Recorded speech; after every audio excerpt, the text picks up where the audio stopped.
Bueno, buen día, yo soy la alumna Andrea Noemí Serna de la carrera de Mecatrónica y hoy voy a hablar sobre el tema de las fuentes de poder de corriente continua de la materia de electrónica 1. Bueno, primero que nada, ¿qué es? La fuente de alimentación es un equipo que se encarga de transformar la corriente alterna a corriente directa. Hay dos tipos distintos, está la fuente de alimentación lineal y la de alimentación conmutada. La de alimentación lineal, como su nombre lo dice, capta una corriente alterna y la transforma directamente en corriente continua y así está cíclicamente. Pero el problema es que tiene muchas pérdidas, entonces para contrarrestar esas pérdidas que se tienen, se creó la fuente de alimentación conmutada, que trabaja con transistores para no tener tantas pérdidas y regularlo. Y hablando de su funcionamiento, son 4 etapas las que tiene este tipo de fuentes de alimentación. Está la primera etapa, que es la transformación, como su nombre lo dice. Empieza con la corriente alterna que viene de un transformador. Hay muchos tipos, pero el ejemplo que yo puse en la simulación es un transformador que tiene una corriente de 220, empieza con eso y luego la baja a un voltaje de 22 volts, pero sigue siendo corriente alterna.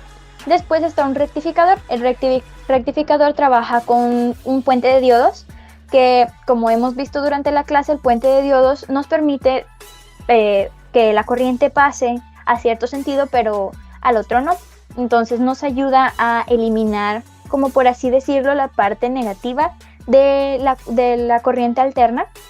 Hay dos tipos distintos, que son la de media onda y la de onda completa. Después está el filtrado. El filtrado se usa por medio de condensadores. Los condensadores tienen carga almacenada en el componente, entonces nos ayuda a que cuando la onda quiera bajar a 0 volts, llegue la corriente que tiene el condensador, entonces no permita que baje a 0 y se mantenga un poquito más regulado el voltaje. Después está el regulador, que capta ese voltaje que ya ha estado pasando por los primeros 3 filtros y termina siendo una sola unidad. Haz de cuenta que tú metes, no sé, una variación un poquito de entre 6, 7 o algo así, pero el regulador va a salir, no sé, un ejemplo, si tienes un regulador que de salida te da 5 volts, siempre va a ser de 5 volts. Entonces, yéndonos al simulador, ok, ya estamos en el lado de la pantalla del simulador. Lo hice el Multisim, como ya había dicho, tiene un transformador de 220 a una relación de 10:1, que en este lado, bueno, solo para demostración, tiene un voltaje de 220 y pasa a ser uno de alrededor de 22, pero como revisamos, cada uno es de corriente alterna.